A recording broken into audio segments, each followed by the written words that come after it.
Hello बच्चों, आज का हमारा टॉपिक है हिमांक में अवनमन। इससे पहले हम अणुसंख्य गुणधर्मों की दो प्रॉपर्टीज पढ़ चुके हैं। पहली थी वाष्प दाब में सापेक्ष अवनमन और दूसरा था क्वथनांक में उन्नयन। आज हम तीसरा पढ़ेंगे हिमांक में अवनमन। क्या टॉपिक है हमारा? हिमांक में अवनमन। तीसरा पॉइंट है ये, हिमांक में अवनमन, डिप्रेशन इन फ्रीजिंग पॉइंट। तो हिमांक में अवनमन, हिमांक क्या होता है? सबसे पहले बच्चे समझ लीजिए, हिमांक वह निश्चित ताप होता है जिस पर कोई द्रव ठोस अवस्था में परिवर्तित हो जाता है ठंडा करने पर। अगर किसी द्रव का हम ताप घटाएंगे, ताप घटाने पर वह द्रव अवस्था से किसमें बदल जाएगा? ठोस अवस्था में। तो वह निश्चित ताप जिस पर कोई द्रव ठोस अवस्था में परिवर्तित हो जाता है क्या कहलाता है? हिमांक कहलाता है। या फिर हम अगर दूसरी भाषा में इसको कहना चाहें तो कह सकते हैं किसी द्रव का वाष्प दाब, किसी द्रव का वाष्प दाब उसकी ठोस अवस्था के वाष्प दाब के जब बराबर हो जाता है तो वह जो ताप होता है, जिस ताप पर बराबर होता है, वह ताप क्या कहलाता है? हिमांक कहलाता है। अब आप इसको देख लीजिए, हिमांक में अवनमन कैसे होगा अनुसार चित्र के द्वारा समझ लेते हैं। तो यहाँ पर दो पात्र लेते हैं। एक पात्र में मैंने क्या भरा? जल भरा। इसमें क्या है? जल। इसमें भर दिया जल, H2O। क्या है इसमें? H2O। इसमें भरा है H2O जल। क्या भरा है? जल। और इसमें भरा है मैंने जल और जल के साथ NaCl का विलयन, H2O प्लस NaCl। क्या भर दिया है? H2O के साथ इसमें मैंने क्या मिला दिया? नमक मिला दिया है। और नमक क्या है? अवाष्पशील ठोस है। तो जब हम जल, तो जल को हम क्या करेंगे? जब हम किसके बारे में बात कर रहे हैं? हिमांक के बारे में। तो अगर हम जल को ठंडा करेंगे, अगर हम किसी पदार्थ को ठंडा करते हैं, किसी पदार्थ को ठंडा करते हैं तो ठंडा करने पर क्या होता है? उसमें वाष्प बनती है? नहीं बनती है। वाष्प केवल गर्म करने पर बनती है।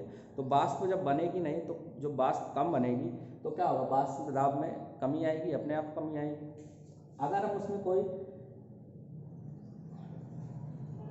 पदार्थ मिला देते हैं, कोई पदार्थ मिला देते हैं, जैसे यहाँ पर जल कितने डिग्री पर? 0 डिग्री पर, 0 डिग्री सेल्सियस पर ये इसका हिमीकरण हो जाता है। मतलब ये जल जो है वो 0 डिग्री सेल्सियस पर जम जाता है, बर्फ बन जाता है, ठोस अवस्था में परिवर्तित हो जाता है। अगर हम इसमें NaCl मिला दें, नमक मिला दें, तो क्या ये 0 डिग्री सेल्सियस पे जमेगा? नहीं जमेगा। तो क्या होगा? इसका टेम्परेचर हमें और कम करना पड़ेगा। क्या करना पड़ेगा? इसका और टेम्परेचर कम करना पड़ेगा, तब ये क्या होगा? तब ये अपनी द्रव अवस्था से क्या होगा? ठोस अवस्था में परिवर्तित होगा।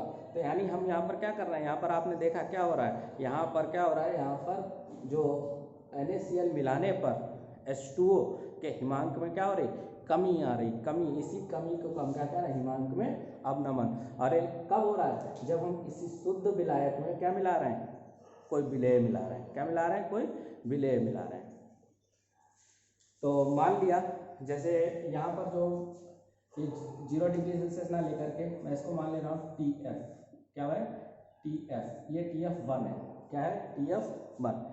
H2O का जो हिमांक है, क्या है? हिमांक, फ्रीजिंग पॉइंट। क्या है? Freezing point. TF1 क्या है? Freezing point. किसका? जल का, विलायक का।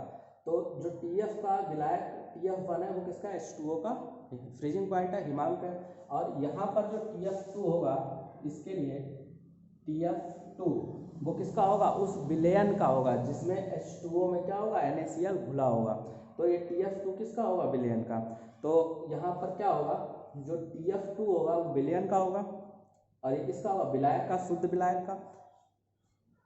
तो अगर हम इसके बीच का अंतर निकालना चाहें तो कैसे निकालेंगे? तो TF2 में से TF1 घटा दें, या सॉरी TF1 में से TF2 घटा दें। क्या कर रहे हैं? TF1 में से TF2 घटा दें। इसमें ज़्यादा बड़ा कौन सा होगा? इसमें हमेशा बड़ा कौन सा होगा? तो TF1 ये बड़ा होगा हमेशा किससे? TF2 से। ये TF2 से हमेशा बड़ा होगा। क्यों? क्योंकि ये जो टेम्परेचर है, हिमांक है, फ्रीजिंग पॉइंट है, ये किसका है? शुद्ध विलायक के लिए। जब हमने इसमें विलेय मिला दिया तो इसका हिमांक क्या होगा? घट जाएगा, हिमांक घट जाएगा। तो ये क्या होगा, इसकी वैल्यू इससे कम होगी, हमेशा कम होगी। तो हमेशा ये बड़ा होगा, ये कम होगा। तो बड़े में से हम छोटे को घटाएंगे, ना कि छोटे में से बड़े को। तो हमारा जो अवनमन निकल के आएगा यानी डेल्टा टी, तो हिमांक के अवनमन को हम डेल्टा टी एफ से रिप्रेजेंट करते हैं, प्रदर्शित करते हैं। और डेल्टा टी एफ बराबर जो हमारा सूत्र निकल के आएगा वो क्या आएगा, डेल्टा टी एफ बराबर T F one minus T F two, T F one minus T F two. ये किसके लिए है, विलायक के लिए, और ये किसके लिए है बच्चों, विलेय के लिए, टी एफ टू। ठीक है बच्चों, तो इसको लिखने की जरूरत नहीं है। तो ये हमारा सूत्र निकल के आता है हिमांक में अवनमन के लिए, डेल्टा टी एफ बराबर T F one T F two. तो इसको हम एक ग्राफ के द्वारा समझ लेते हैं। तो ग्राफ कैसे समझ लेंगे, पहले ग्राफ प्लॉट करते हैं। पहले की तरह जैसे आपने क्वथनांक के उन्नयन में भी एक ग्राफ देखा होगा, देखा था ना बच्चों। इसको मैं थोड़ा सा इधर बनाता हूँ इस साइड में, क्योंकि थोड़ा सा उधर बाद में समझाने में आसानी रहेगी। तो इधर से बना लेता हूँ, कोशिश करता हूँ सीधा बन जाए।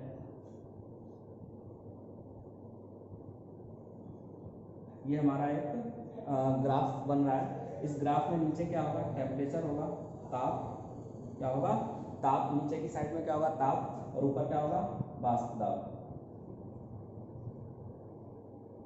क्या होगा ये, वाष्प दाब। टेम्परेचर नीचे और वाष्प दाब इधर साइड में, एक्स एक्सिस पे ताप, वाई एक्सिस पे वाष्प दाब। अब देखिए, अब हम यहाँ पे दो सोल्यूशन ले लें। क्या ले लें, दो सोल्यूशन। तो ए और बी, मान लें हमारा ये सोल्यूशन क्या है, ए, ये क्या है ए, और ये क्या है ए बी, ये क्या है ए बी। तो हमारा ये ए सोल्यूशन हो गया, ये ए बी हो गया। तो हम इन दोनों को मान करके चलते हैं। तो मान लिया मेरा जो टेम्परेचर यहाँ पर है ये ए है, क्या है ए पॉइंट। ये जो ए है वो क्या होगा भाई, मैंने अभी यहाँ पर बताया कि जैसे जैसे हम टेम्परेचर बढ़ाएंगे, क्या करेंगे, टेम्परेचर बढ़ाएंगे, वैसे वैसे क्या होगा, वाष्प दाब घटेगा, वाष्प दाब घटेगा।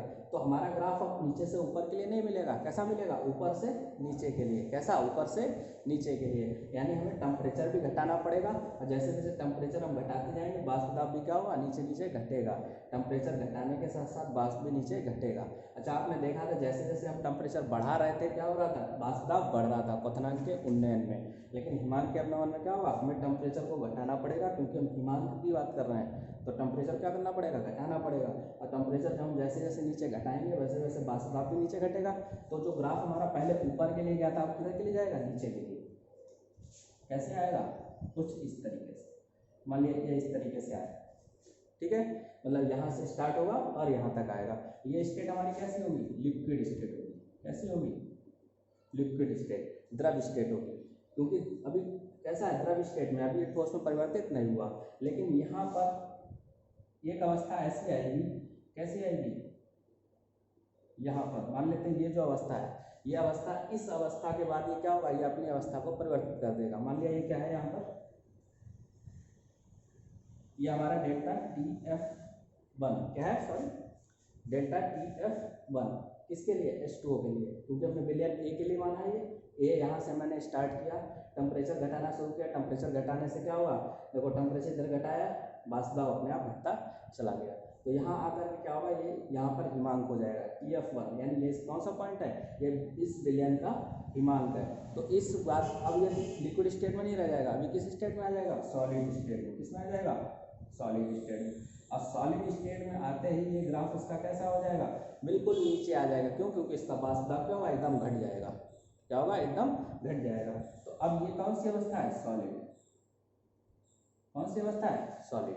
तो पहले लिक्विड स्टेट में था, अब ये हिमांक पे आने के बाद, अपने हिमांक पे आने के बाद किस में हो जाएगा, सॉलिड स्टेट पे। ठीक है, समझ में आ गया होगा। अब हम बात करते हैं बी, ए बी के लिए। किसके लिए, ए बी के लिए।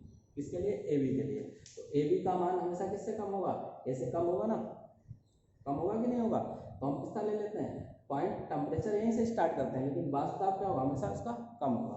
तो इसलिए जो हम इसके लिए ग्राफ बनाएंगे वो क्या बनेगा, कुछ इस तरीके से बनेगा। ठीक है, और ये अवस्था इसकी कैसी रहेगी, लिक्विड। कैसी रहेगी, लिक्विड। ये अवस्था इसकी कैसी होगी, लिक्विड अवस्था होगी। ठीक है बच्चों, और इस पॉइंट पे मिलने के बाद यहाँ इसकी अवस्था ये कैसी हो जाएगी, ये सॉलिड स्टेट में आ जाएगा। कैसा आ जाएगा, सॉलिड। ठीक है बच्चों, समझ पा रहे होंगे आप। और ये जो पॉइंट है यहाँ पर, ये क्या होगा, TF2। क्या होगा, TF2। फिर से एक बार समझ लीजिए, ये हमारा सोल्यूशन है A, ये वाला। तो इसके लिए जो हम ग्राफ प्लॉट करेंगे वो नीचे के लिए आएगा घटता हुआ। यहाँ पर आने के बाद क्या होगा, ये हिमन अपना जो लिक्विड स्टेट थी, लिक्विड स्टेट से कैसे बदल जाएगा, सॉलिड स्टेट में। और ये जो पॉइंट हमें मिलेगा TF1, इसके लिए TF1। दूसरा हम ले लेंगे AB क्या होगा, हमारा सोल्यूशन का। और ये इसके लिए हम जो ग्राफ प्लॉट करेंगे तो ये नीचे तक आएगा और ये इस पॉइंट पर आकर के क्या बनाएगा, इसका क्या हो जाएगा, इस लिक्विड स्टेट से सॉलिड स्टेट में चेंज हो जाएगा और ये क्या बन जाएगा, TF2। क्या बन जाएगा, TF2। और इससे हमेशा कम होगा। तो इन दोनों के बीच का जो अंतर होगा, इन दोनों के बीच का अंतर, ये क्या कहलाएगा, डेल्टा TF। क्या कहलाएगा, डेल्टा TF।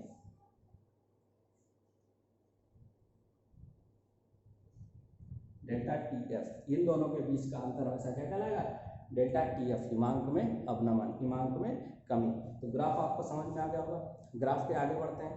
पिछले क्वथनांक में मैंने आपसे बात की थी कि जो हमारा क्वथनांक में उन्नयन होता है वो किसके होता है, मोललता के समानुपाती होता है। तो यहाँ भी वही प्रक्रिया होगी। इसके लिए जो नियम निकलेगा, क्या निकलेगा, हिमांक में जो अवनमन होता है, हिमांक में जो अवनमन होता है वो किसके समानुपाती होता है, हिमांक में अवनमन उसकी मोललता के विलयन की मोललता के समानुपाती होता है। तो यहाँ पर हम मोललता देख लेते हैं। तो क्या होगा, डेल्टा सेम भाई, डेल्टा TF समानुपाती होगा उसकी मोललता के, किसके, उसकी मोललता के। तो मोललता के लिए फिर से हम वही सूत्र लिख लेते हैं। तो डेल्टा TF बराबर होगा, एक हम क्या लाएंगे, नियतांक लाएंगे, कांस्टेंट लाएंगे। कांस्टेंट क्या होगा, KF। KF क्या होगा, हिमांक में अवनमन स्थिरांक, या इसको हम क्या कह लेते हैं, अवनमन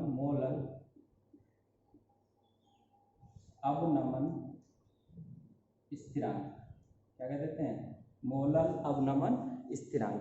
और अगर हम इसकी वैल्यू रखते हैं मोलल अवनमन स्थिरांक, और यहाँ पर हम m की वैल्यू रख दें तो हमारे लिए एक सूत्र मिल जाता है, डेल्टा TF बराबर KF इंटू m। क्या होगा, मोलों की संख्या, मोललता, विलेय के मोलों की संख्या बटे विलायक का भार किलोग्राम में, विलेय के मोलों की संख्या बटे विलायक का भार किलोग्राम में। तो यहाँ पर हम क्या रख सकते हैं, ऊपर भाई विलायक का भार किलोग्राम में लेंगे तो ऊपर 100 से मल्टीप्लाई होगी। तो ये हो जाएगा W into 1000 upon small w small m। ठीक है। एक इंटरेस्टिंग चीज़ जान लीजिए बच्चों, एक पदार्थ होता है एथिलीन ग्लाइकॉल। क्या नाम होता है, इथाइलिन ग्लाइकॉल। ये जो हमारा इथाइलिन ग्लाइकॉल होता है इसको हम कहते हैं एंटी फ्रीज। क्या कहते हैं, एंटी फ्रीज। इसको हम क्या कहते हैं, एंटी फ्रीज। एंटी फ्रीज क्या होते हैं, प्रतिहिम, जो ठंडा होने से रोकने वाले होते हैं। क्या होते हैं, किसी को ठंडा होने से रोकने वाले। तो ये इंटरेस्टिंग फैक्ट आपको अच्छा लगेगा। जैसे आपने देखा होगा कि पहाड़ों पे जहाँ पर खूब बर्फ़ गिरती है तो क्या होता है कि बर्फ़ गिरती है, मौसम ठंडा हो जाता है।